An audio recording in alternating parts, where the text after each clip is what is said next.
여러분, 어떤 사람이 집에 냉장고가 고장이 났습니다. 그래서 냉장고를 하나 사기로 마음을 먹고 근처 가게로 갔습니다. 그랬더니 마침 냉장고 가격이 1,000불인데 할인을 해서 600불에 사게 되었습니다. 큰 혜택을 보게 된 것입니다. 그 사람이 너무 기분이 좋아서 집에 와서 냉장고를 설치해 놓고 다음날 또 그 가게를 갑니다. 야, 그 가게가 참 좋은가 보다 갔더니 이번에는 세탁기를 1,000불짜리를 500불에 할인을 해서 파는 겁니다. 이 사람은 세탁기는 집에서 잘 돌아가고 있는데 500불이라는 할인을 생각하니까 야, 이거 아무래도 사야 되겠다. 집에 있는 건 낡았는데 옛날 모델인데 이거는 빨래가 더 잘 빨릴지도 모르겠다라고 세탁기를 삽니다. 그리고 500불 할인이라는 것에 너무너무 즐거워했습니다. 너무 이 가게가 마음에 들자 이 사람은 또 다음날 가게를 가봅니다. 그랬더니 이번에는 TV를 80%를 할인해서 파는 것입니다. 그래서 생각하기를 지금 있는 TV 좀 작고 그러니까 그거를 내 침실에다 놓고 이 TV를 가가지고 우리 거실에 놓으면 참 좋겠다라고 생각을 하고 또 삽니다. 더욱 신난 이 사람은 날마다 이 가게를 가는 것입니다. 이 사람은 처음 필요한 냉장고에서 엄청난 이득을 보았지만 그 다음부터는 꼭 안 사도 되는 제품을 크게 할인하는 것 때문에 사가지고 엄청난 지출을 하게 되었습니다. 전체적으로 보면 큰 손해를 본 것입니다. 시간도 손해고 안 사도 될 것을 사기 때문에 손해를 본 것입니다. 그런데 이 사람은 자기가 스스로 생각하기를 많은 이익을 보았다라고 생각을 하고 있습니다. 착각입니다. 필요한 냉장고를 싸게 샀으면 거기서 만족하고 그 냉장고를 잘 사용했으면 그 사람이야말로 큰 이익을 보고 잘 사용했을 것입니다. 그런데 계속해서 그 이 할인의 폭에 속아서 계속해서 그 가게를 출입하는 어리석은 시간이 되었습니다. 바울은 신앙의 문제에서 우리가 이러한 행동을 하고 있다라고 지적을 하고 있는 것입니다. 오늘 본문 1절을 보십시오. 그런즉 우리가 무슨 말을 하리요? 은혜를 더하게 하려고 죄에 거하겠느뇨? 라고 물어보고 있습니다. 죄 사함을 받은 것 은혜입니다. 여러분, 내가 죄를 지었는데 너 이제 그 죄를 내가 용서해 준다. 참 좋은 것입니다. 은혜입니다. 감사한 것입니다. 그런데 그러한 은혜를 받았으니 내가 참 좋다.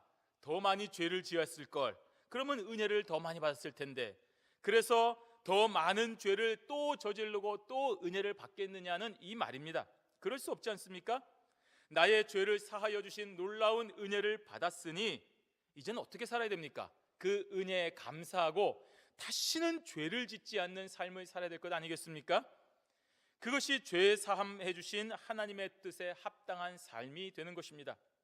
이렇게 우리가 죄 사함을 받는 것을 신학적인 용어로 칭의라고 하는 것입니다. 우리는 죄인이지만 너는 이제 더 이상 죄가 없다라고 의인이라고 해주는 것을 칭의라고 하는 것입니다. 이거 굉장히 중요한 것입니다. 그렇게 칭의를 받은 사람은 이제 더 이상 뭐가 됩니까? 죄 없다라고 했으니까 죄 없는 사람처럼 성화의 단계로 나아가야 되는 것입니다.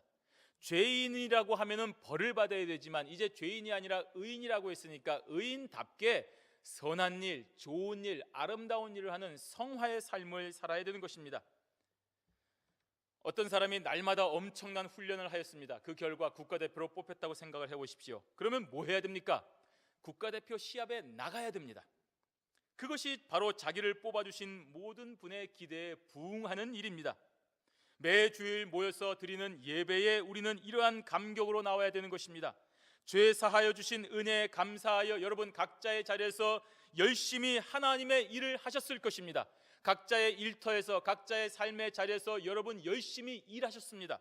그런 일을 하다가 받은 은혜로 이 시간에 모여서 감사하는 예배여야 됩니다. 하나님의 일을 감당하다가 여러분 상처받으실 때도 있습니다.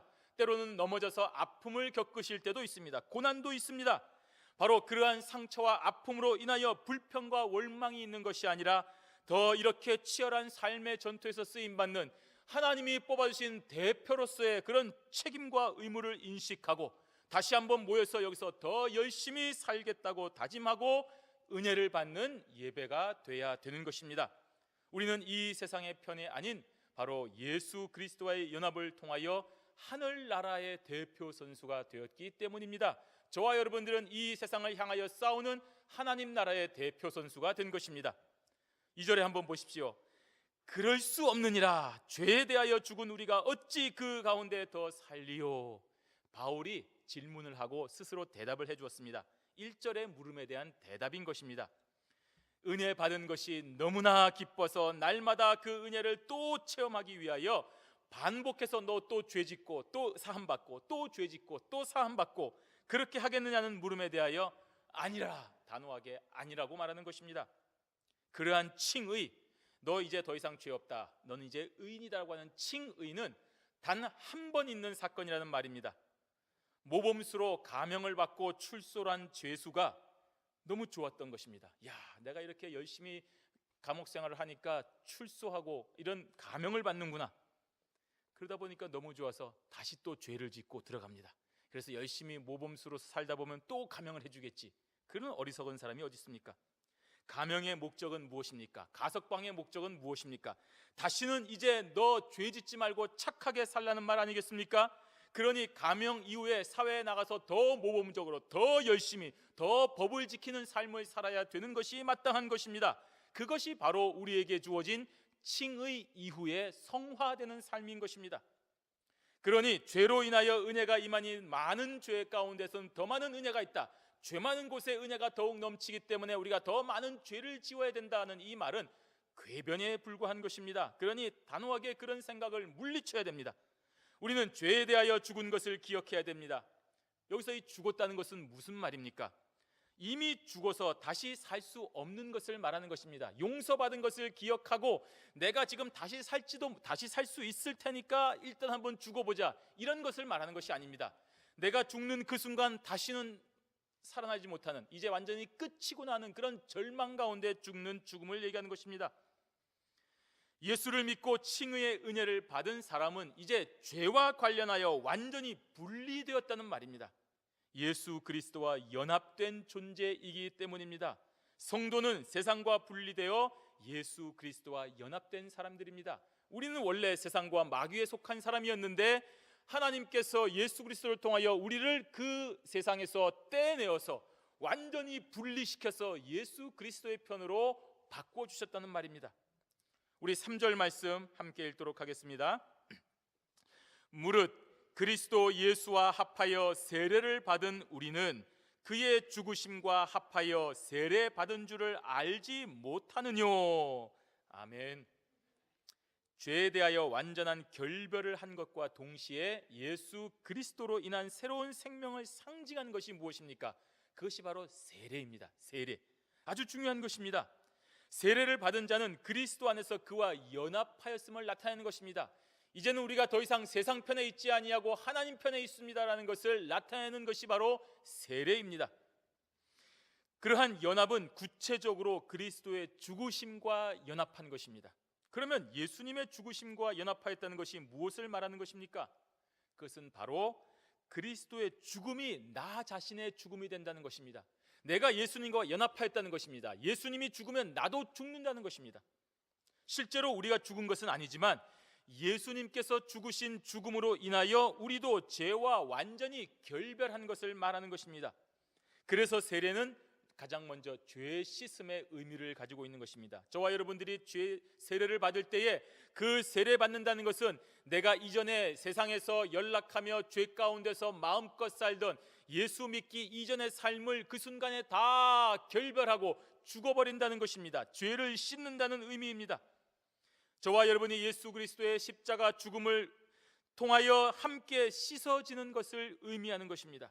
그것을 믿는 그 순간이 바로 성령 세례입니다.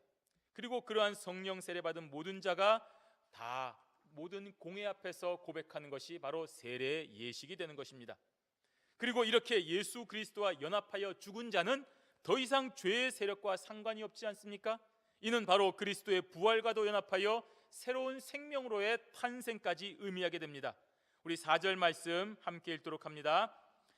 그러므로 우리가 그의 죽으심과 합하여 세례를 받음으로 그와 함께 장사되었나니 이는 아버지의 영광으로 말미암아 그리스도를 죽은 자 가운데서 살리심과 같이 우리로 또한 새 생명 가운데서 행하게 하려 함이니라.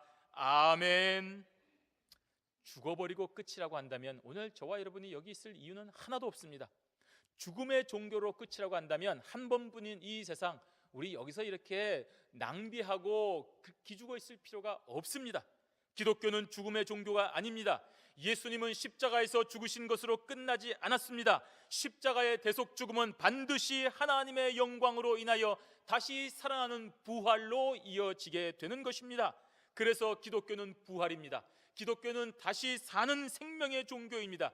여기에 우리의 소망이 있는 것입니다. 죽음으로 끝이 아니라 예수 그리스도로 인하여 다시 사는 부활이 있기 때문에 우리 기독교는 생명의 종교, 영생의 종교, 핵심이 있는 소망의 종교가 되는 것입니다.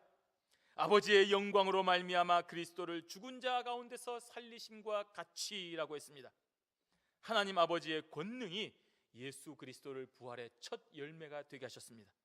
또한 그와 연합하여 죽은 우리도 함께 살리신 것입니다. 우리가 예수와 함께 죽었습니까? 그러면 우리는 예수와 함께 같이 다시 살아나게 되는 것입니다. 성도는 단순히 그리스도와 연합하여 죽은 것으로 끝나지 아니하고 그리스도의 부활에까지 동참하는 은혜가 있다는 말입니다. 따라서 이러한 부활을 통하여 성도는 새 생명 가운데서 행하게 됩니다. 이전에 우리의 생명은 죽고 새로운 생명 가운데서 우리가 새로운 행동을 하게 되는 것입니다. 그 새 생명은 무엇입니까? 죄로 인하여 죽을 수밖에 없었던 이전의 한시적인 생명과는 전혀 다른 영원한 생명을 말합니다. 이제 그리스도와 함께 부활한 저와 여러분들은 더 이상 죽음의 공포에 시달릴 필요가 없습니다. 언제 죽을까? 이렇게 하면 죽겠구나 하는 그런 공포에 시달릴 필요가 없습니다. 북한에서 대한민국으로 탈출한 성도, 이제 더 이상 죽음의 공포에 떨 필요가 없지 않습니까? 분명히 살아있음에도 불구하고 그 대한민국의 선을 넘어가는 순간 살았다. 예전에 1.4 후퇴 때 그때 북한에서 넘어온 분들이 다 38선을 통과하자마자 뭐라고 합니까? 이제는 살았다. 살아있는데 뭘 또 살았다는 것입니까? 이제 진짜 삶을 산다는 얘기입니다. 진짜 자유를 얻었다는 것입니다. 아우슈비츠 수용소에서 풀려난 유대인은 더 이상 가스실에서 죽는 공포가 없는 새로운 삶입니다. 자유민주주의 대한민국에서의 삶은 저 공산주의 북한에서의 삶과는 질적으로 완전히 다른 상태인 것입니다. 예수 그리스도와 연합하여 죽었다가 하나님의 크신 은혜와 능력으로 다시 부활한 그런 그리스도와 함께 부활한 성도는 이제 더 이상 똑같이 죽음의 공포에 살지 아니하고 이제 내가 영원한 생명이 있구나. 내가 비록 이 세상에서 잠시 사는 동안에 육체적인 죽음은 있을지 몰라도 저 영원한 천국에서 하나님과 영생하는 자가 되었구나라고 우리의 눈이 다시 떠지게 되는 것입니다. 그러니 이 세상에서 사는 원래의 삶의 방식과는 완전히 다른 새로운 생명에서의 방식으로 살게 되는 것입니다.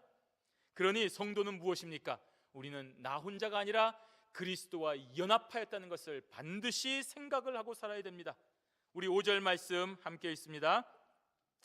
만일 우리가 그의 죽으심을 본받아 연합한 자가 되었으면 또한 그의 부활을 본받아 연합한 자가 되리라. 아멘. 여기서 이 연합하다라는 이 말은 접붙이다는 말입니다. 우리가 나무와 나무를 접붙여서 새로운 종을 만들듯이 죄와 사망의 원인인 사탄과의 연합을 끊어버리고 예수님과 하나가 된 것을 말하는 것입니다. 저와 여러분들은 세상에서 떨어져 나와서 생명이신 하나님과 접붙여졌다는 말입니다.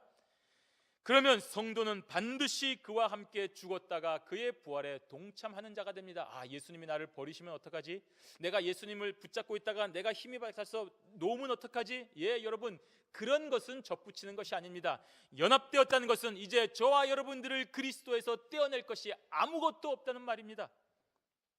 시즌 내내 어떤 팀에서 어떤 꼴찌인 팀이 있었습니다. 거기서 뛰던 선수가 시즌의 마지막 한 게임을 남겨놓고 트레이드 되어서 1, 2팀에 갔습니다. 그러면 그 선수는 플레이오프에 나갈 수 있습니까? 없습니까? 나갈 수 있습니다. 그 팀의 일원이기 때문입니다. 옛날 팀에 있었으면 시즌이 끝나고 그 사람은 그냥 집에 가서 TV로 플레이오프를 봐야 되지만 새롭게 1위 팀에 트레이드된 이 선수는 플레이오프 게임에 뛰어나가고 나중에는 월드시리즈에서 우승의 꿈도 같이 꿀 수가 있는 것입니다. 이처럼 성도는 마귀와 끊어지고 예수님과 연합했다는 말입니다.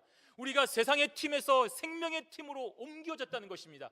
우리의 가치가 아닌, 우리의 공로가 아닌 예수 그리스도의 전적인 판단으로 인하여 우리가 세상의 꼴찌팀에서, 마귀의 팀에서 하나님의 팀, 승리의 팀으로 옮겨졌다는 것입니다. 그러니 우리가 더 이상 옛 팀의 연민을 가질 필요가 없습니다. 옛 팀이 어떻게 될까 두려워할 필요가 없다는 말입니다. 더 이상 마귀의 종노릇하는 삶이 없다는 말입니다. 새 팀에 충성해야 됩니다. 새 팀에서 존재감을 가지기 위해서 열심히 일하라는 말입니다. 6절 말씀 함께 읽도록 하겠습니다.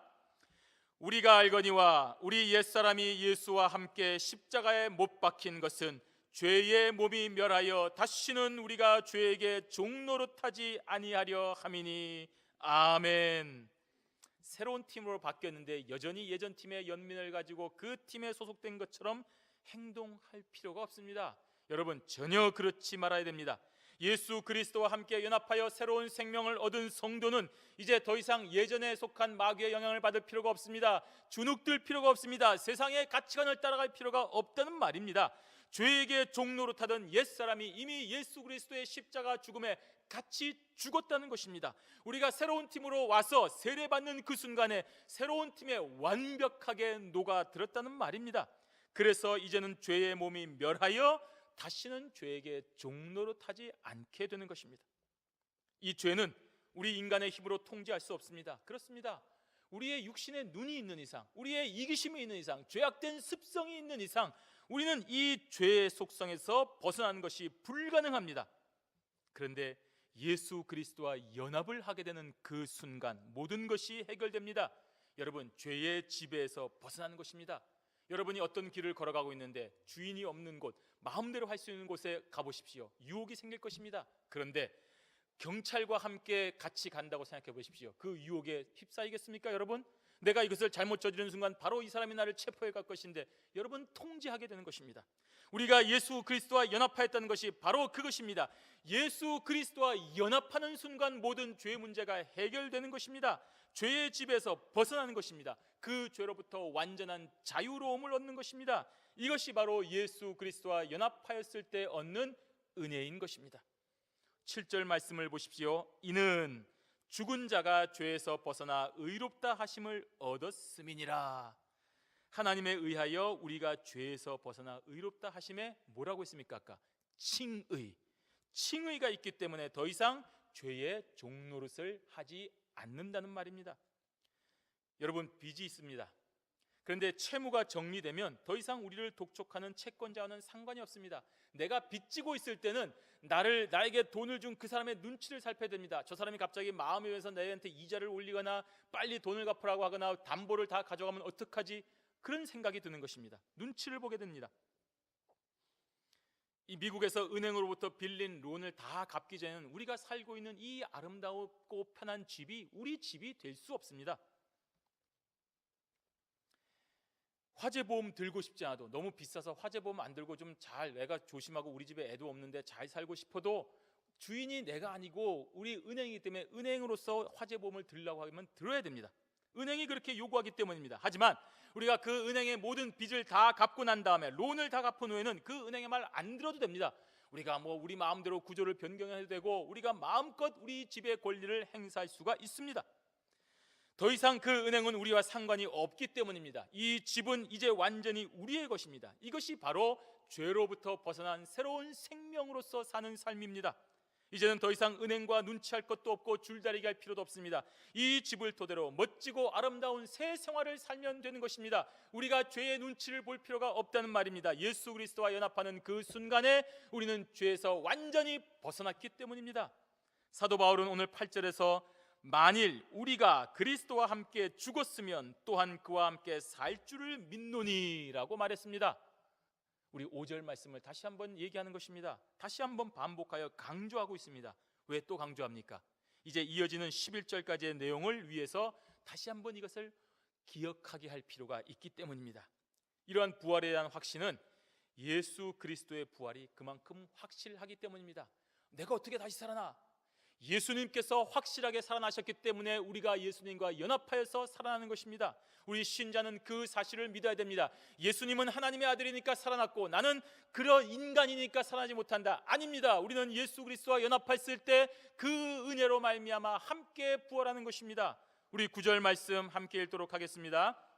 이는 그리스도께서 죽은 자 가운데서 사셨음에 다시 죽지 아니하시고 사망이 다시 그를 주장하지 못할 줄을 알미로라. 아멘. 부활하신 그리스도에게 사망은 이제 더 이상 어떠한 공포도 주지 못합니다. 영향력도 주지 못합니다. 그동안 우리는 죽음이라는 공포가 모든 것을 사로잡고 있었음을 경험했습니다. 죄의 삭시 사망이기 때문입니다. 하지만 그 사망 권세가 부활하신 예수 그리스도에게는 어떠한 영향력을 끼치지 못합니다. 다시 살아나셨기 때문입니다. 부활하신 그리스도는 이제 다시 죽지 아니하십니다. 그렇기 때문에 사망의 권세에서 영원히 자유하게 되는 것입니다. 또한 그리스도와 함께 죽은 성도도 그리스도와 함께 부활하였으니 예수님과 동일하게 사망의 권세에서 영원히 자유하게 된 것입니다. 그러니 우리는 자연스럽게 사망에 쏘는 것이 어디 있느냐라고 말할 수 있는 것입니다. 우리를 향하여서 너 죽인다, 너 이렇게 하면 죽어, 너 이렇게 하면 안 되라고 아무리 이 세상과 사탄이 우리를 유혹해도 우리는 더 이상 거기에 흔들릴 필요가 없습니다. 우리는 이미 죽었다가 다시 산 사람들입니다. 영원한 생명을 얻고 있는 사람들이기 때문에 전혀 여기에 흔들릴 필요가 없다는 말입니다. 이러한 죄에서의 자유는 단 한 번 일어나는 사건입니다. 예수님께서 2000년 전에 일어났으니까 한 1000년 정도 효력이 있지 않겠느냐? 아닙니다. 지금도 효력이 있습니다. 영원히 효력이 있습니다. 예수 그리스도의 부활이 효력이 있는 기간이 따로 존재하는 것이 아닙니다. 영원전부터 영원까지 이 예수 그리스도의 부활은 효력이 있습니다. 더 이상 반복될 필요가 없는 것입니다. 그래서 10절 말씀에 그의 죽으심은 죄에 대하여 단번에 죽으심이요 그의 살으심은 하나님께 대하여 살으심이니라고 말하고 있는 것입니다. 이 단번에라는 이 말은 한 번에 다 했다는 말입니다. 다 가져와봐, 한 번에 우리 이거 끝내자 할 때 그 말입니다. 예수 그리스도의 죽으심과 살아나심이 두 번 반복될 필요가 없다는 말입니다. 예수님이 예전에는 믿지 않는 사람들, 구약시대 사람들을 위해서 한 번 죽고 또 지금쯤 와서 이렇게 새롭게 IT에서 첨단을 달리는 이 시대 사람들을 위해서 인터넷으로 생중계하여 한 번 더 십자가 사건을 겪고 이럴 필요가 없다는 말입니다. 한 번에 끝난 것입니다. 그러니 성도에게는 예수 그리스도의 대속 죽음을 믿는 믿음만 필요한 것입니다. 여러분, 이러한 예수의 죽으심이 죄에 대하여서지만 그의 살으심은 하나님께 대하여라고 했습니다. 그의 살으심이 하나님을 위하여서라는 말입니다. 예수 그리스도의 부활이 하나님의 구속사를 완전히 이루기 위함이었습니다. 이 하나님께 대하여라는 말은 하나님을 위하여라는 말입니다. 하나님의 뜻을 위하여라는 말입니다. 우리 11절 말씀 함께 있습니다. 이와 같이 너희도 너희 자신을 죄에 대하여는 죽은 자요 그리스도 예수 안에서 하나님을 대하여는 산 자로 여길지어다. 아멘. 예수 그리스도께서 죽으시고 다시 살아나신 원리를 우리에게 적용하는 부분입니다. 우리는 왜 적용합니까? 예수님과 연합한 자이기 때문입니다. 예수님과 연합하였기 때문에 우리는 죄에 대하여 죽은 자가 되었습니다. 반복될 필요가 없다고 했습니다. 이제 더 이상 우리가 다시 그 십자가의 죽음이 필요 없습니다. 단번에 끝이 났기 때문입니다. 그러므로 우리는 더 이상 죄의 영향력이 우리를 좌지우지하지 못하는 것입니다. 그러므로 이제 그리스도와 연합한 성도는 그리스도 예수 안에서 하나님을 대하여 산 자가 되어야 됩니다. 이제 저와 여러분들은 하나님을 위하여 살아야 됩니다. 하나님을 위한 삶을 살아야 된다는 말입니다.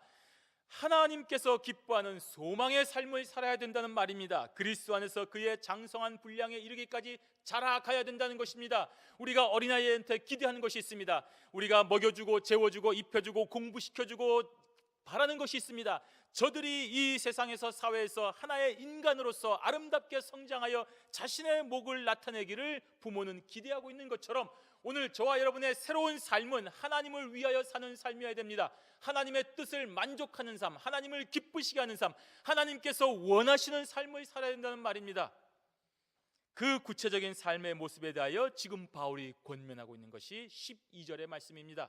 함께 읽습니다.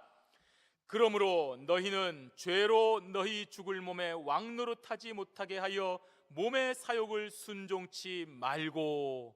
이 그러므로라는 이 말은 성도가 이제는 더 이상 죄의 종이 아니라 자유인이라는 것을 알려주는 것입니다. 여러분, 저기 붙잡혀 있는 노예가 있습니다. 저기 감옥에 있는 죄수가 있습니다. 그런 사람 보고 야, 너 이제 제발 좀 자유롭게 살아라, 너 좀 사업도 좀 하고 너 좀 열심히 살아라 라고 말하는 것은 놀리는 것입니다. 모욕하는 것입니다. 하지만 자유인이면서 노예처럼 살려고 하는 사람에게 너는 더 이상 노예가 아니니 제발 좀 노예처럼 살지 말고 자유인답게 좀 멋지게 살아보라 라고 하는 것은 모욕이 아닙니다. 그것은 너무나도 당연한 것이며 사랑의 표현이며 멋진 표현인 것입니다.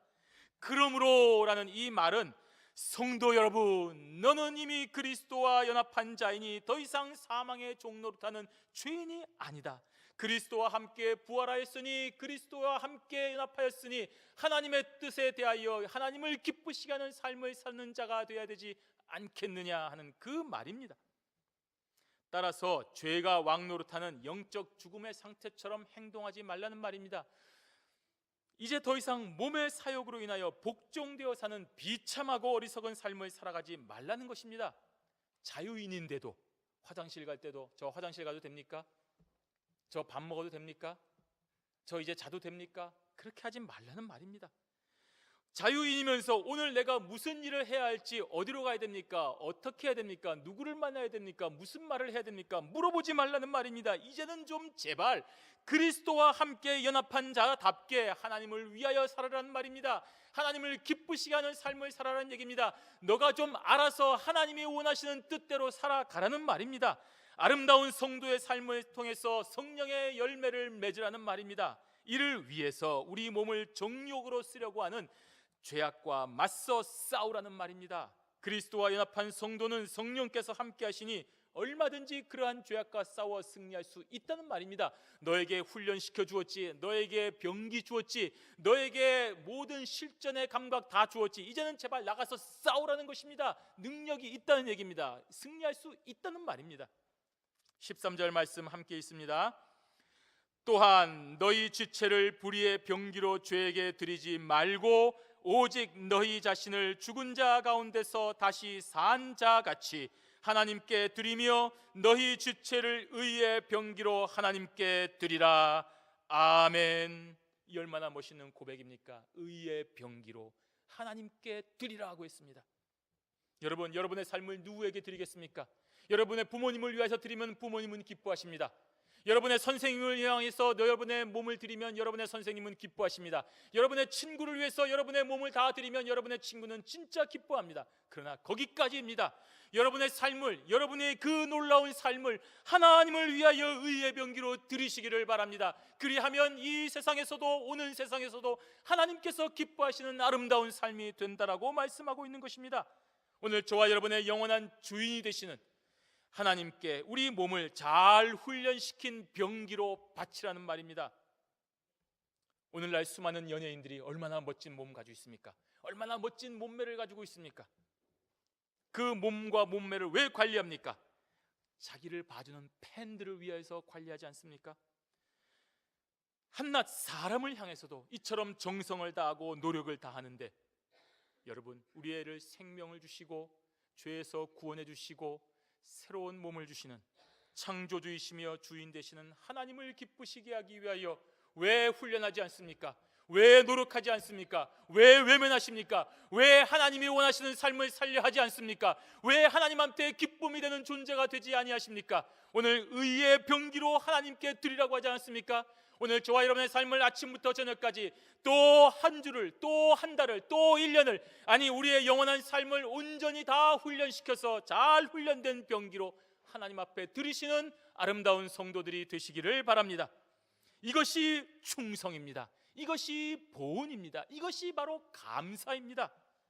감사한다고 하면서 가만히 앉아서 게으름하면 되겠습니까? 일해야 됩니다. 하나님 앞에 드려져야 됩니다. 우리는 사망에 사로잡혀 불의의 병기가 되었던 지난날을 기억하고 있습니다. 사탄의 생각을 했습니다. 시기, 질투, 분냄이 있었습니다. 정욕으로 이 세상을 살았습니다. 다른 사람을 찔렀습니다. 나보다 다른 사람이 낫다는 것을 인정하지 못했습니다. 그러나 이제는 더 이상 그런 썩는 양식을 추구하지 않습니다. 그러한 죄인을 그리스도를 통하여 연합하게 하셨고 그와 함께 다시 살리셔서 이제는 불의의 병기가 아니라 의의 병기로 새로운 삶을 살도록 하지 않으셨습니까? 그러니 우리는 모든 인격 다 동원하여, 모든 능력 다 동원하여 하나님의 뜻을 이루는 의의 병기로 오늘도 부단한 경주를 해야 됩니다. 저 앞에 있는 목적을 향하여 뛰어가야 됩니다. 달려가야 됩니다. 이 세상이 아닌 하나님을 위해서 사는 의의 군사가 되어야 됩니다. 세상의 권력자가 아닌 하나님의 뜻을 위하여 모든 인생을 바치는 하나님의 사람이 되셔야 됩니다. 여러분, 그 길에 고난이 있습니다. 왜 없겠습니까? 핍박도 있습니다. 왜 없겠습니까? 모든 것을 다 버려야 됩니다. 세상을 다 주겠다고 하는 유혹, 이것만 있으면 내가 편하겠다고 하는 그런 모든 것들 다 배설물처럼 여기며 오로지 하나님만 바라보는 참된 군사가 되어야 됩니다. 그러한 삶이 바로 의의 병기로 하나님 앞에 드리는 삶이 됩니다. 그러한 삶에는 죄악이 더 이상 관여하지 못합니다. 우리의 삶이 죄가 아닌 은혜 안에 있기 때문입니다. 우리 마지막 14절 말씀 함께 읽도록 하겠습니다.